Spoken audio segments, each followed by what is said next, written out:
자, 지금 유튜브 동영상 원격 강의 녹화를 하고 있는 중에 잠깐 그 외부 소음이 크게 들려서 제가 잠시 중단을 하고 다시 강의를 시작하도록 합니다. 말씀 중에 끊겼는데요. 우리가 어떤 그 일각에서 식당을 운영을 한다고 했을 때 그 식당을 운영하는데 혼자서 자기 가게에만 이렇게 그 장사를 한다 그래서 잘 되느냐? 옆에 많은 가게들이 들어서면서 같이 들어서면서 경쟁이 생기면서 매출이 낮아지지 않겠느냐? 이런 생각들을 하시는 분들이 꽤 있을 것 같은데요. 오히려 조사를 해보면 우리가 뭐 시장 같은 데서도 마찬가지입니다만 음식 백화점도 있잖아요. 어, 그 주위에 음식점이 많이 들어섬으로써 혼자 할 때보다도 많은 사람들이 그 지역에 와가지고 이렇게 물론 분산은 됩니다만 평소에 안 왔던 손님들까지도 많이 올 수가 있는 거예요. 그래서 더 매출이 오르는 그러한 사례들이 분석이 되고 있습니다. 그렇듯이 우리 아시아권에 많은 나라들이 서로 발전하고 또 경쟁하고 함으로써 세계인들이 우리 아시아의 그 문화들을 같이 습득하기를 원하고 또 소비하고 이렇게 되면 더 그 발전 지향적인 면에서 우리가 그 고려해야 될 사항들입니다. 그래서 저는 그 우리 그 주변국들은 여러 아시아 국가들이 또 이렇게 서로가 왕래를 하고 또 추업도 같이 하고 탐구도 같이 하면서 그리고 어, 모든 게 모방부터 시작되지 않겠습니까? 모방하고 또 자기 거를 이렇게 만들어내고 함으로써 서로가 발전되고 또 앞서간 나라에서는 더 자극이 돼서 더 열심히 하려고 하고 이런 상태에서 그러한 발전이 더 지속되고 장기화된다고 저는 믿고 있습니다. 그래서 여러분들도 앞으로 이제 여러분들은 조금 있으면 이제 대학 졸업을 하실 3, 4학년들 위주이기 때문에 곧 사회에 진출하실 분들이에요. 그래서 그 사고방식을 조금 더 진취적이고 그리고 장기적으로 이렇게 갖고 계시는 게 좋고 또 더군다나 그런 의미에서 외국인 유학생들이 계시면 이런 기회에 학창 시절에 더 많은 사람들과 사귀어두고 지인으로서 알게 되면 서로가 그 윈윈 할 수 있고 금상첨화가 될 수 있는 그러한 계기가 되지 않을까라는 생각입니다. 그래서 주위에 있는 단편적으로 생각하지 마시고요. 주위에 있는 외국인 유학생들과 많이 공유하고 또 친해지고 하는 것이 여러분들의 하나의 미래의 자산이 될 수 있다는 것을 알아두시는 게 좋겠다는 의미에서 조언을 드립니다. 자, 이런 부분들을 분석을 하는 데 있어서도 우리의 그 낱낱이 타국의 분들이 아는 게 동시에 아는 게 별로 좋지 않지 않느냐라는 생각도 버리시는 게 좋을 것 같아요. 같이 공유하고 문제점에 대해서 분석하고 또 토의하고 해서 바람직한 발전 모델을 찾는 게 좋을 듯 싶습니다. 역사적인 그런 상황들, 현상들을 살펴보는 것이니까 이거는 부인할 수 없는 여러 가지 사건들이고 그리고 통계이고 분석입니다. 그러니까 그것들을 감추려고 할 필요도 없고 또 타국의 외국인 유학생들도 자국에서 있었던 이런 일들에 대해서 그렇게 또는 이미지라든지 이런 거에 대해서 굳이 단점이나 또는 그 감추고 싶은 그런 것으로 생각하고 또는 그 부정적으로 이렇게 보는 견해는 좀 삼가하시는 게 좋을 듯합니다. 미래지향적이고 발전지향적인 부분에서 우리가 알고 지나가야 되는 그런 부분들이기 때문입니다. 자, 대장금은 세계 시장에서 가장 인기를 끈 드라마이고 허준, 해신도 아시아 여러 국가에 수출되어서 인기를 얻었죠. 주몽과 태양사신기는 동북공정 논란으로 중국 정부에 의해서 일시적으로 수입이 금지되었지만 만약 수출되었다면 중국 수용자들이 어떻게 반응했을지 상상해 볼 수도 있습니다. 주몽과 태양사신기는 중국 정부에 의해서 수입이 금지됐었어요. 역사 드라마가 민족주의 이데올로기를 넘어 아시아 수용자들 사이에 인기를 끌었다는 사실로 미루어 중국 드라마 수용자도 중국 정부와는 다른 반응을 보였을 것으로 추측됩니다. 사실 주몽과 태양사신기 전에 드라마들이 데이트들을 치기 때문에 중국 정부에서 말하자면 자체의 그 민족주의나 위기의식을 느끼고 금지한, 그리고 일부러 동북공정 논란을 만들어내면서 이렇게 그 수입을 금지시켰던 그런 역사적 그런 사례들이 있습니다. 한국 역사 드라마와 동아시아 수용자, 겨울연가의 폭발적인 인기를 계기로 해서 겨울연가라는 드라마가 굉장히 그 드라마사 쪽으로 그 의의가 있는 드라마입니다. 인기를 계기로 한류에 대한 관심이 내외적으로 높아졌고 한류 현상을 설명하기 위한 연구도 활발해졌습니다. 한국 대중문화에 대한 아시아 수용자들의 반응은 근대 역사의 경험이나 기억과 무관하지 않으며 정치 경제적 토대와 문화적 취향과 이데올로기의 복합적 궤적을 추적해야 비로소 이해할 수 있을 것입니다. 일본의 시청자들은 한국 드라마를 보면서 자기 문화에서 잃어버린 자기 정체성을 찾으려 한다는 반응을 보였습니다. 일본 수용자들은 2차 대전 후에 이룩한 경제 성장과 사회 결속력이 최고도로 발전했던 20년 전 일본 발전의 황금기를 추억합니다. 가족의 결속과 사회 통합을 보여주는 한국 드라마에서 과거의 향수를 느끼고 잃어버린 정체성을 회복할 수 있을 것으로 기대하고 있습니다.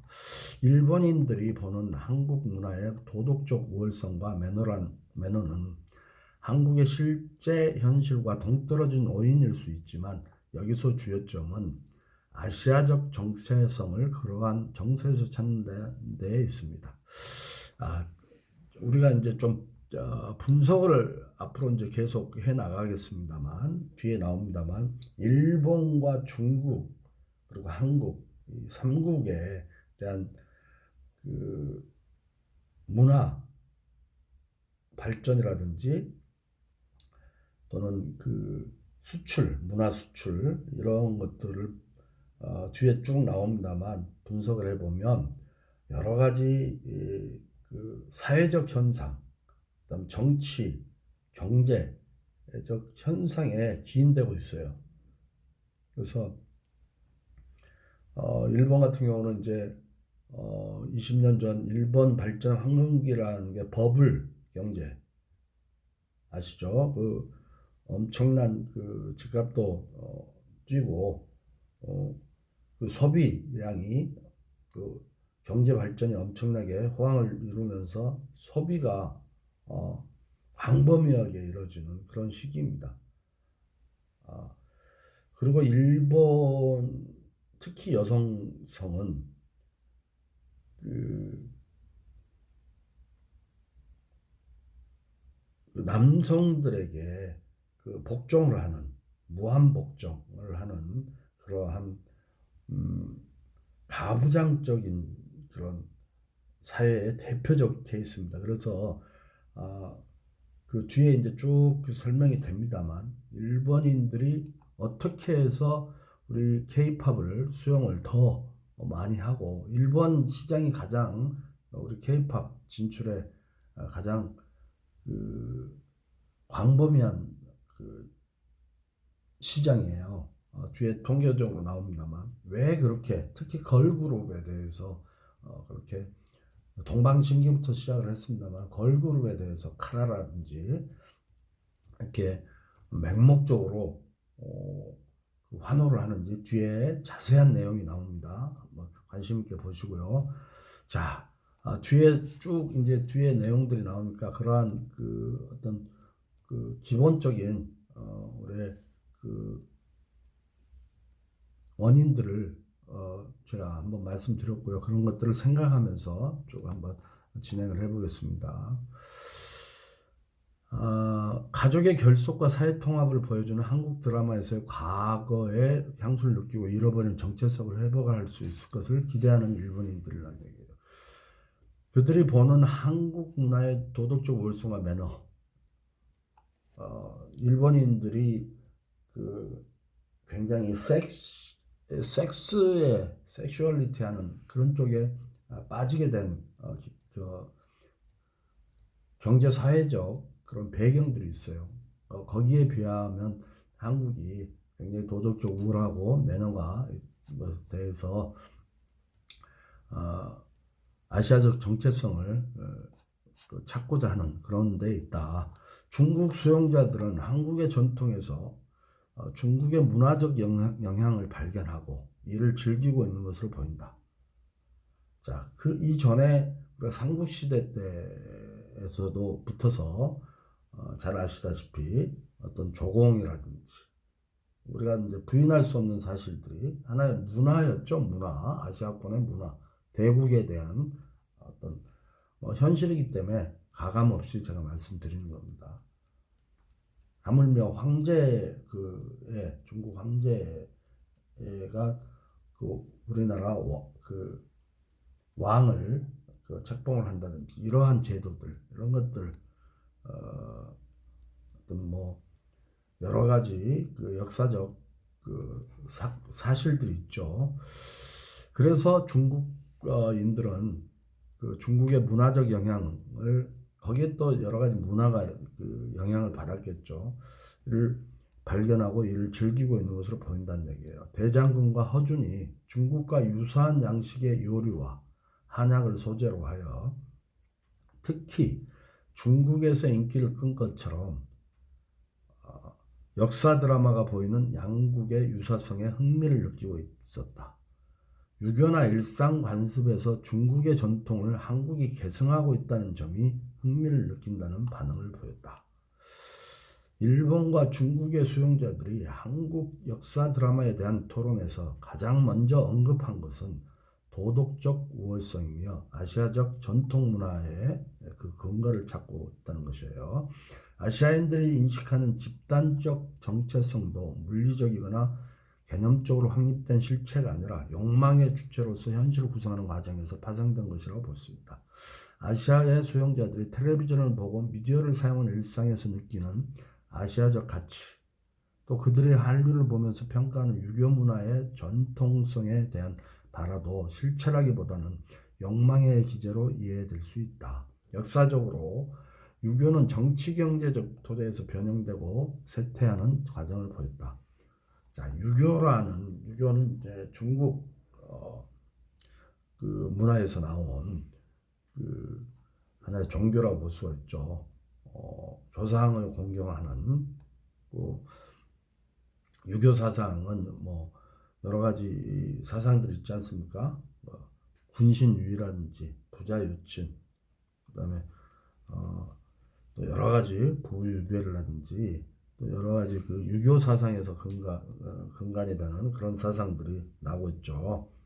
부무유시를 하든지 그래서 조상을 공경하고 또 군신 간의 도를 다하고 그다음에 부모와 자식 간의 도, 또 친구들 간의 도 이런 것들을 우리 사회생활을 하면서 우리가 인생을 살아나가면서 근간이 될 수 있는 그러한 사상들을 유교에서 이렇게 찾아볼 수 있다. 그래야만 우리 이 세상을 살아가는 데 있어서 그 규칙이 서고, 그다음에 사회적 혼란을 막고, 그다음에 평화로운 이러한 그 삶을 살 수 있다라는 그런 가정하에서 이제 나온 그 사상이라고 볼 수가 있죠. 그래서 우리 동양의 그 아주 주요 사상이라고 볼 수가 있습니다.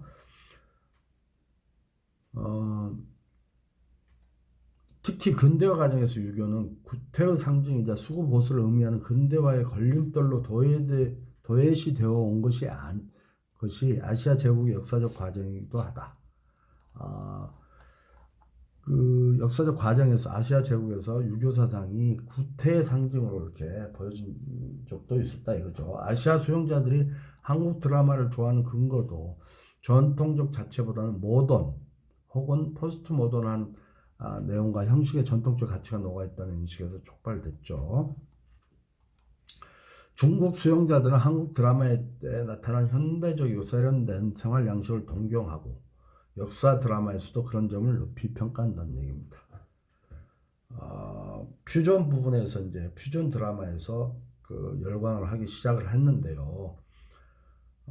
현대적이고 세련된 생활 양식, 물론 이제 그 역사 드라마에서부터 시작을 해서 한국 드라마 전반적으로 그 나타나는 영상에 현대적이고 세련된 생활 양식을 동경했다는 얘기입니다.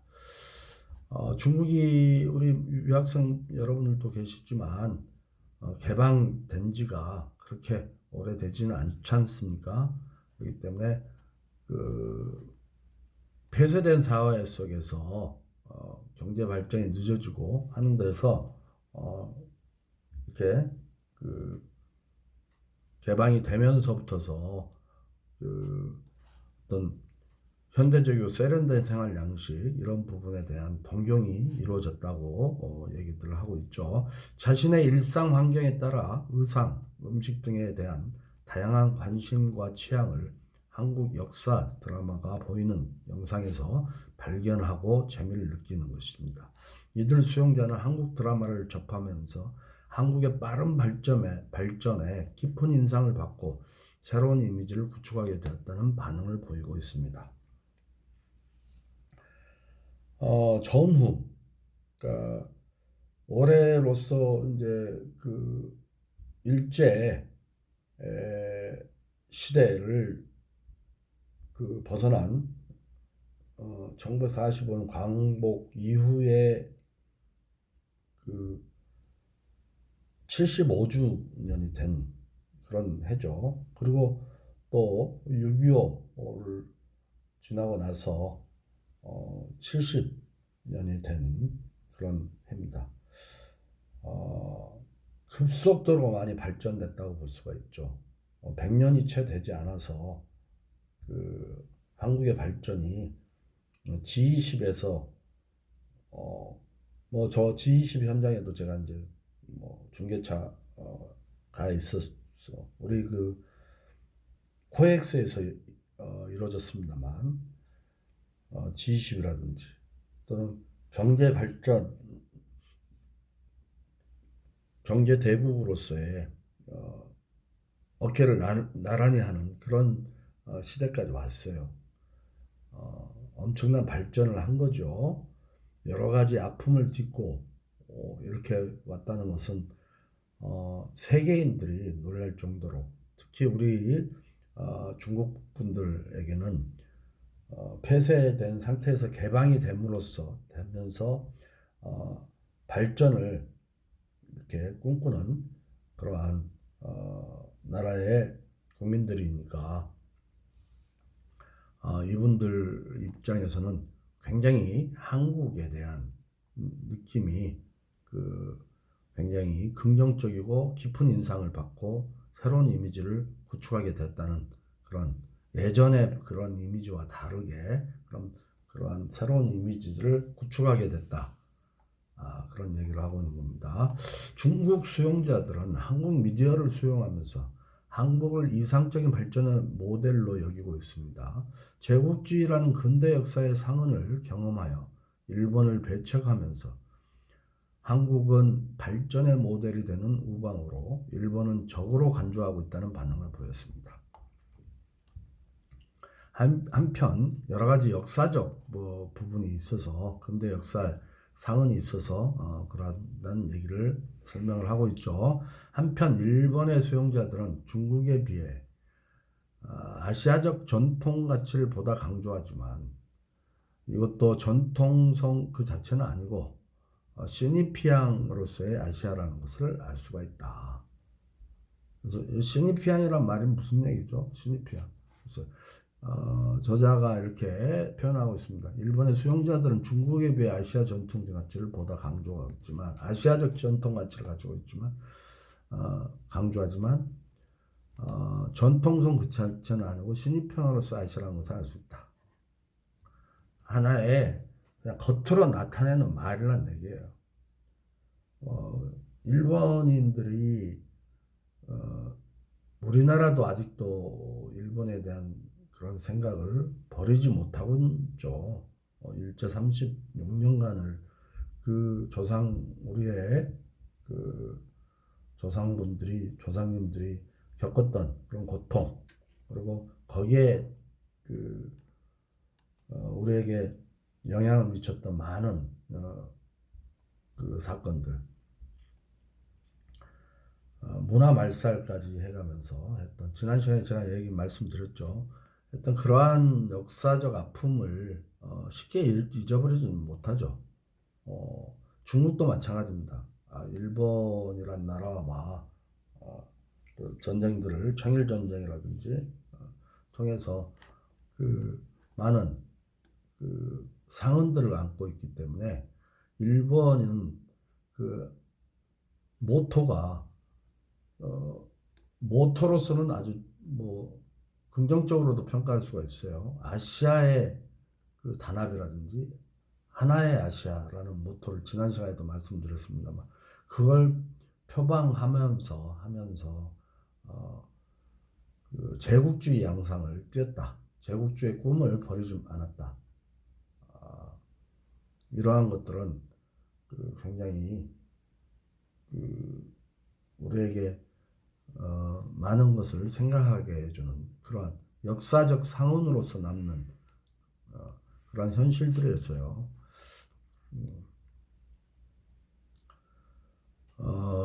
스티븐 스필버그 감독이 만든 영화 중에서도 일본 제국주의의 어떤 그 야망이라든지 이런 것들을 묘사한 영화들이 있죠.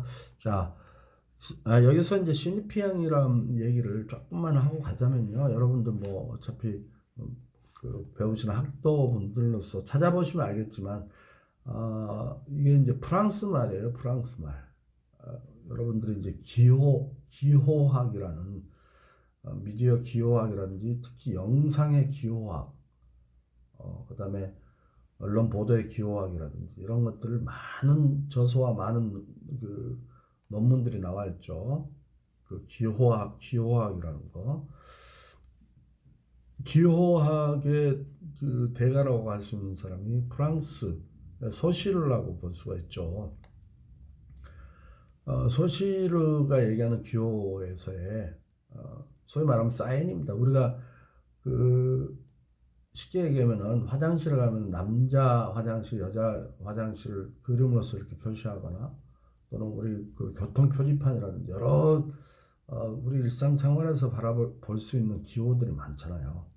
기호에도 여러 가지 기호가 종류가 있습니다만 어쨌든 그 기호학을 살펴보시면 이런 기표와 기의라는 얘기가 나옵니다. 프랑스 말로는 이 기표가 시니피앙이에요. 그리고 기의라는 것은 시니피에입니다. 시니피에. 그래서 기표라는 것은 시니피앙이라는 것은 어떤 기호가 가지고 있는 지각을 할 수 있는 지각을 할 수 있게 하는 전달 가능한 물질적인 부분을 기표로 하고 보는 거예요. 뭐 여기에는 소리도 있고 소리일 수도 있고 또는 표기일 수도 있고 단어를 이루는 그 집합체일 수도 있고 표기의 집합일 수도 있고 그런데 이제 여기에 비해서 기의라는 것은 시니피해죠. 어떤 기호가 지시하는 이런 기호가 지시하는 실제 대상에서 느껴지는 심리적 실체입니다. 실체. 그런 개념들을 얘기하는 거예요. 겉으로 나타나는 것에 물론 우리가 이제 사인만 있는 게 아니고요. 기호 어떤 그 표식이라든지 이런 것만 있는 게 아니고 마음속에 나타나는 어떤 그 개념들 또 특히 우리 마음속에는요. 그래서 그만큼 영상이라는 게 중요한데 시각적 작용으로 인해서 머릿속에 잠재의식으로 존재하고 있는 그런 형상들이 나타나는 거예요. 그래서 예를 들어서 우리가 뭐 영어로 말하면 트리지만 나무다. 나무는 그냥 소리일 뿐이에요. 기표. 우리가 만들어낸 그냥 기표입니다. 언어로서 만들어낸. 그러나 나무 하면 머릿속에는 나무의 모양이 나오잖아요. 그게 기의입니다. 개념적으로 형성화되어 있는 거예요. 그래서 그 말로 표현되거나 표기로서 표현되는 발화라고 볼 수가 있죠. 이런 것들을 이제 하나 그 기표라고 볼 수가 있고 기표를 개념화되고 형성화되는 그러니까 듣는다든지 보는 사람들의 내부에 형성되는 개념적 표현을 얘기하는 겁니다. 시니피앙 기억하세요. 시니피앙은 기표, 시니피에는 기의다 이렇게 생각하시면 됩니다. 그래서 자 그런 뜻을 가지고 한번 봅시다. 한편 일본의 수용자들은 중국에 비해 아시아적 전통 가치를 보다 강조하지만 이것도 전통적 그 자체는 아니고 시니피앙으로서의 그냥 기표로서의 아시아라는 것을 강조하고 있다 이거예요. 일본 사람들은 말로는 그렇게 하지만 실제로는 다른 꿍꿍이 속들이 있었다. 하나의 아시아를 외치면서 제국주의 사상에 골몰을 했었다는 얘기죠. 그렇기 때문에 한국인들의 상흔과 중국인들의 상흔 속에는 그러한 것들이 공허한 메아리로만 들린다는 얘기입니다. 일본 수용자들은 한국 드라마가 보이는 규모의 경제와 포스트 모던한 형식을 높이 평가하고 일본 드라마보다 선호한다는 반응을 보이고 있습니다. 이와 같이 일본 드라마 팬들은 한국 역사 드라마의 장엄하고 세련된 형식과 영상을 높이 평가하고 있습니다. 퓨전 드라마가 보이는 소재, 그리고 서사 구조, 영상의 변화를 일본 수용자들은 일본 역사극보다 선진한 것으로 받아들였습니다. 이들은 자국 역사 드라마가 강조하는 전통성, 역사적 사실성, 교훈성에는 그 흥미를 느끼지 못하고 있습니다. 여러분들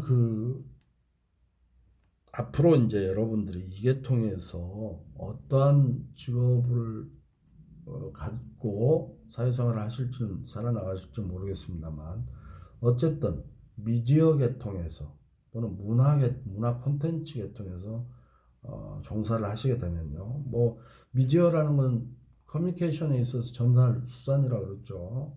뭐 방송도 있고 영상 커뮤니케이션도 있고 영상 미디어, 인쇄 미디어 신문 잡지 그 다음에 영상 미디어는 영화, 방송, CF 이런 것들 있죠. 그리고 요즘엔 뉴미디어로서 인터넷이라든지 그다음에 SNS 많이 등장을 하고 있죠. SNS 소식 나중에 나옵니다만 우리 K-팝이 그 세계적으로 발전되기에는 SNS의 힘도 컸다는 얘기가 나중에 나와요.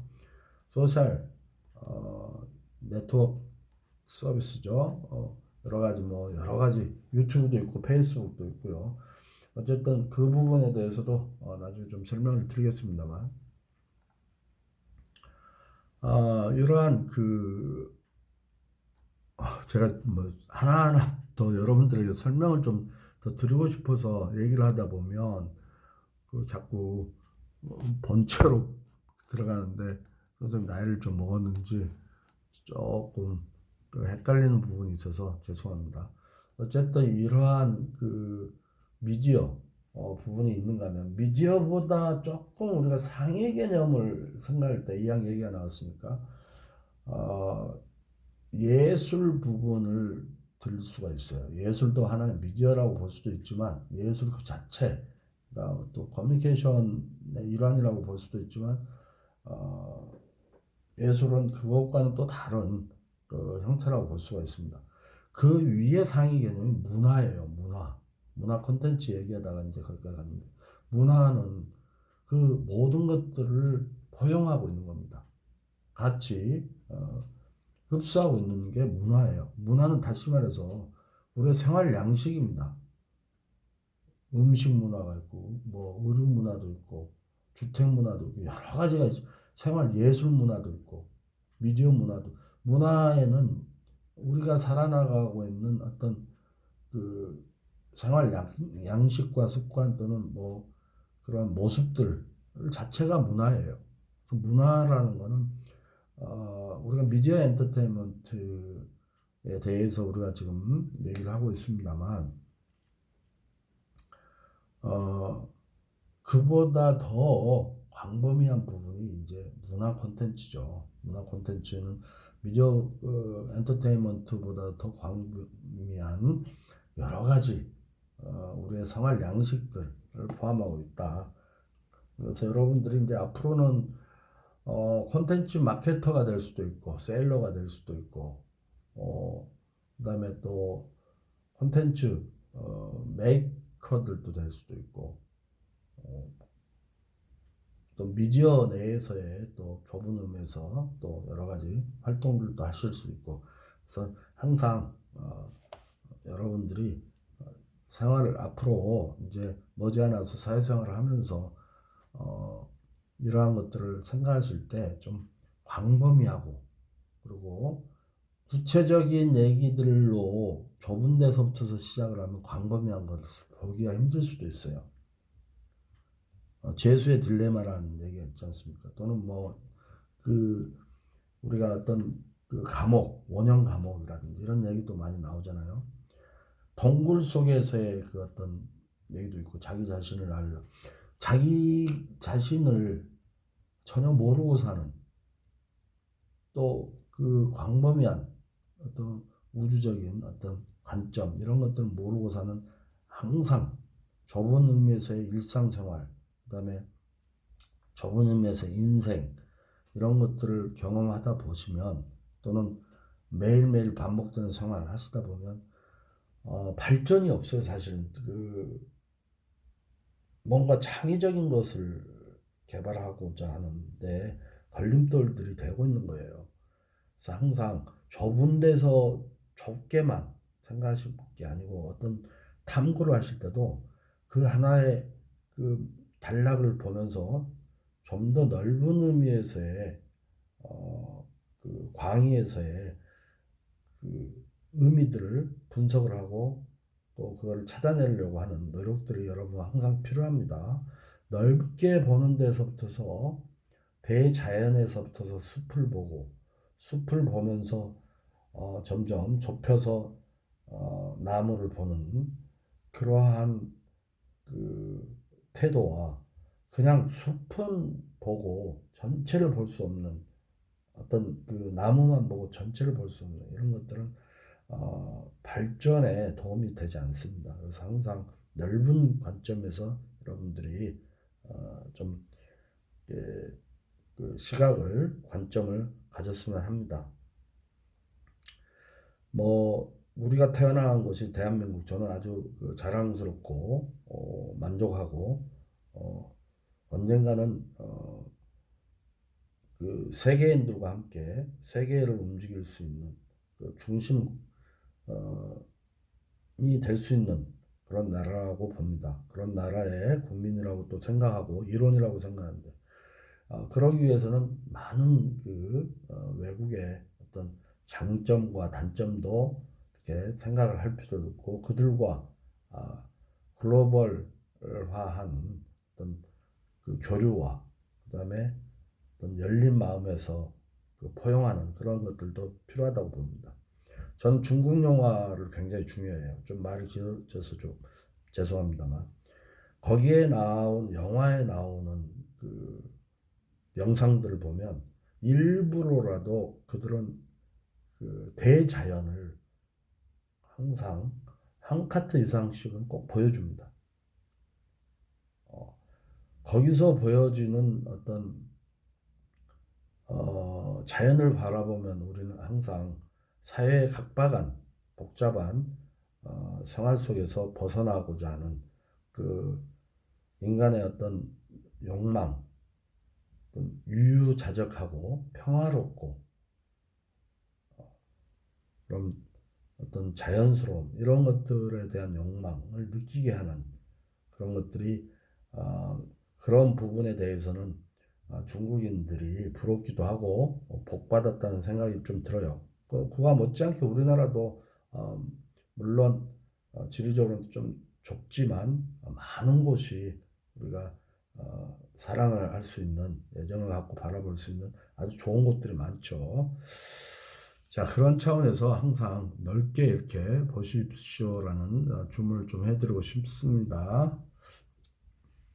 부정적으로만 보실 게 아니고 단편적으로 보지 마시고 항상 여러 나라의 지인들과 함께 세상을 이렇게 이끌어갈 수 있고 창조적이고 창의적이고 발전 지향적으로 이렇게 끌어나갈 수 있어야 되겠다는 생각을 합니다. 여러분들은 반드시 그렇게 되리라고 봅니다.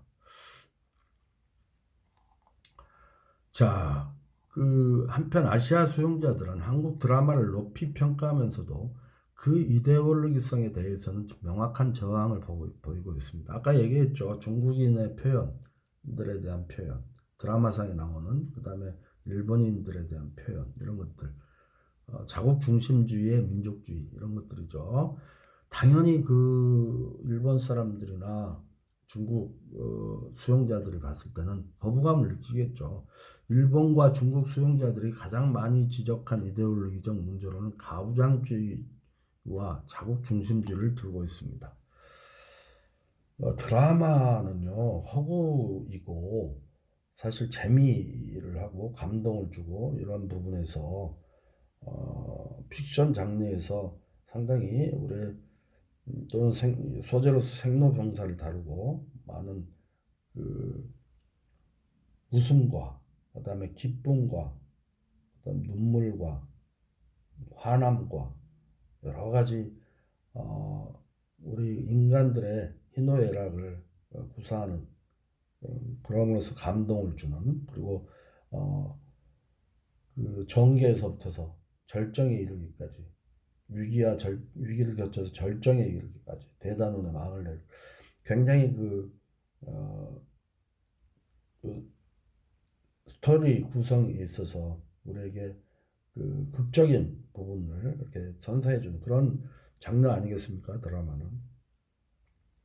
그럼에도 불구하고요, 이왕 얘기가 나왔으니까 드라마에서 나오는 내용이라든지 영상 부분이 수용자들 말하자면 시청자들에게 미치는 영향은 어마어마하게 큽니다. 일반 사람들이 그냥 간단하게 보고 노래 한 곡에서 이렇게 스트레스를 해소한다든지 그 다음에 흥미를 느낀다든지 이런 것보다는 여운이 더 많이 남을 수가 있어요. 드라마는. 제가 느낀 바로 그렇습니다. 예컨대요. 이전에 드라마 중에서 MBC 드라마의 고전적인 드라마 또는 타사의 드라마에서도 마찬가지입니다. KBS, SBS 수사극 중에 수사반장이라든지 이런데 또는 일반 일일 연속극이라든지 주로 보면요 예전에 우리 국민들에게 어떤 단합된 마음을 이렇게 제시해 주는 게 아니고 은연중에요. 어, 그, 그 단합을 저해하고 그다음에 뭔가 비속